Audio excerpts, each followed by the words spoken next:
اعوذ باللہ من الشیطان الرجیم بسم اللہ الرحمن الرحیم۔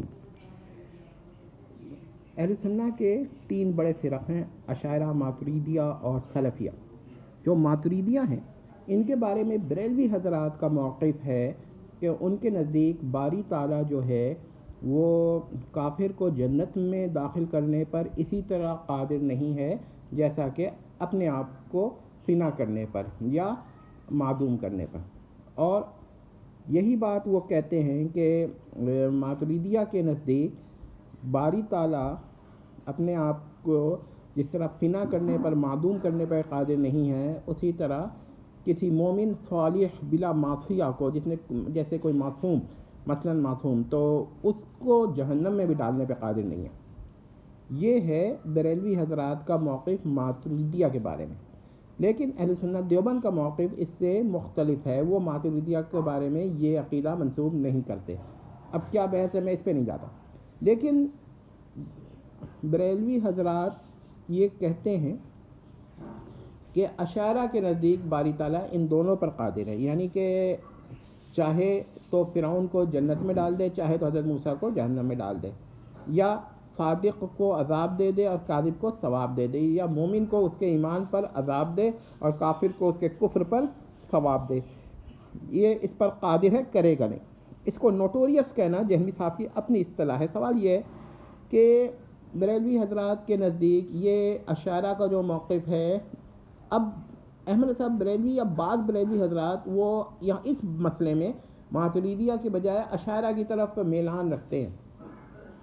مسئلہ یہ ہے، اب وہ کہتے ہیں کہ یہ ممکن عقلی تو ہے مگر اس سے محال عقلی لازم آتا ہے، لہذا محال وقوعی ہو گیا۔ اب وہ محال عقلی کیا ہے؟ وہ کہتے ہیں کذب ہے۔ اہل سنت دیوبند کے نزدیک ماتریدیہ کا یہ موقف ہے ہی نہیں، بلکہ وہ ان کے اقوال کا دوسری تشریحات کرتے ہیں، اور وہ یہ کہتے ہیں کہ ماتریدیہ حضرات جو ہیں وہ ایسا موقف رکھ ہی نہیں سکتے۔ اچھا، لیکن بریلوی حضرات کہتے ہیں کہ اشاعرہ کا بہرحال وہی موقف ہے کہ باری تعالیٰ قادر ہے، اور بریلوی حضرات اس موقف کی تکفیر نہیں کرتے، بلکہ اس کو بھی کہتے ہیں کہ یہ موقف رکھنے والا بھی ٹھیک ہے، ہو سکتا ہے کہ یہ موقف ٹھیک ہو۔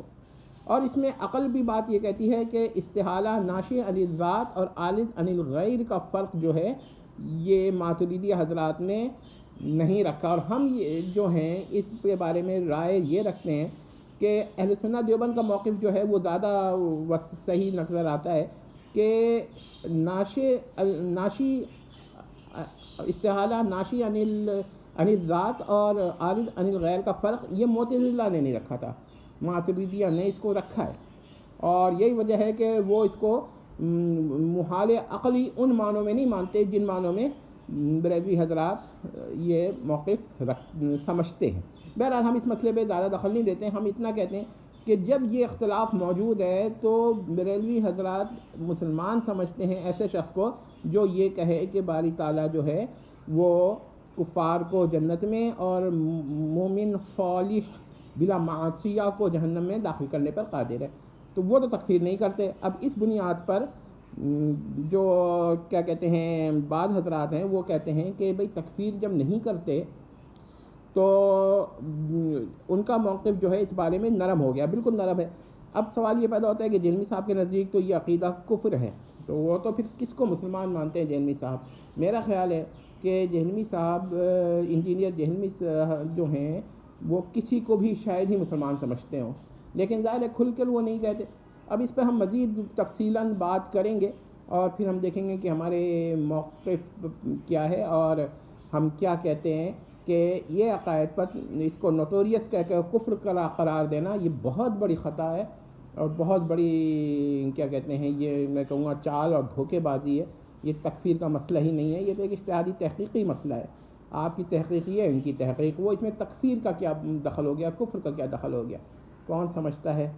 وہ کہتے ہیں نا کہ ہمارے محترم جہلمی صاحب نے دن کو رات اور رات کو دن کہا ہے، وہ کہتے ہیں کہ جو بات کرو ہو، وہ کہتے ہیں پاپوش میں لگائی کرن آفتاب کی جو بات کی، ہاں لاجواب کی۔